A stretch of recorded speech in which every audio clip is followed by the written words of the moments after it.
নমস্কার সম্মানীয় দর্শক সাথী এবং শিক্ষক শিক্ষিকা বৃন্দ।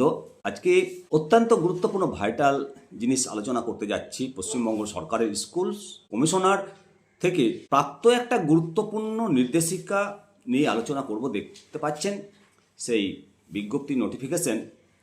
মূলত ভারতবর্ষের মাননীয় সুপ্রিম কোর্ট 3রা এপ্রিল 2025 তারিখে পশ্চিমবঙ্গ রাজ্য বনাম বৈশাখী চ্যাটার্জি এবং অন্যান্য মামলার ক্ষেত্রে এই আদেশ জারি করা হয়েছে। দেখতে পাচ্ছেন যে এই আদেশ অনুসারে মূলত আনটেন্টেড কলঙ্কিত প্রার্থীদের শ্রেণীতে না পড়া নিয়োগপ্রাপ্ত প্রার্থীরা, অর্থাৎ যারা কলঙ্কিত নয় সেই সমস্ত প্রার্থীরা পূর্বে রাজ্য সরকারের বিভিন্ন বিভাগে কাজ করতে ছিলেন, যারা তারা কাজ করতে পারেন, তাদের নিয়োগ বাতিল হলেও তারা সেই সংস্থাগুলোতে আবার পুনরায় চাকরি করার জন্য আবেদন করতে পারবেন। আপনারা এই আবেদনগুলো সংশ্লিষ্ট সরকারি বিভাগে 3 মাসের মধ্যে প্রক্রিয়া করতে হবে এবং প্রার্থীদের তাদের পদ ফিরে পেতে অনুমতি দেওয়া হবে।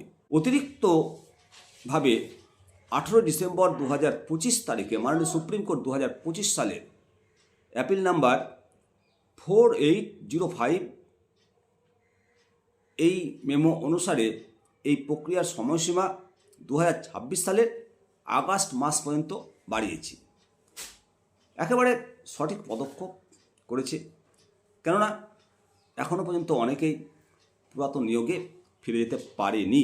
এই পরিস্থিতিতে 2016 সালের নিয়োগপ্রাপ্ত প্রার্থীদের জন্য পুরাতন স্কুলের যোগদানের সময়সীমা বৃদ্ধি করার আবেদন করা যেতে পারে। আমি আপনাদেরকে বলবো, যদি প্রার্থীরা পৃথকভাবে আবেদন করেন তাহলে তাদের যোগদানের সময়সীমার যে বৃদ্ধি সেটা বাড়ানোর জন্য অনুমতি দেবে সংশ্লিষ্ট ডিপার্টমেন্ট। পশ্চিমবঙ্গ স্কুল শিক্ষা বিভাগ উপযুক্ত কর্তৃপক্ষ এই অনুমতি দিয়েছে, এই অনুমতি জারি করেছে।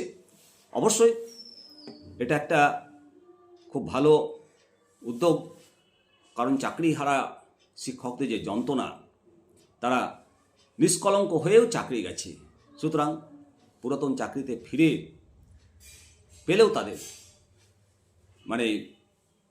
যে একটা অভিশাপ, সেই অভিশাপটা কিছুটা হলেও মিটবে। ভালো থাকবেন। অবশ্যই আপনারা আপনাদের মতামত দেবেন। জয় হিন্দ, জয় ভারত।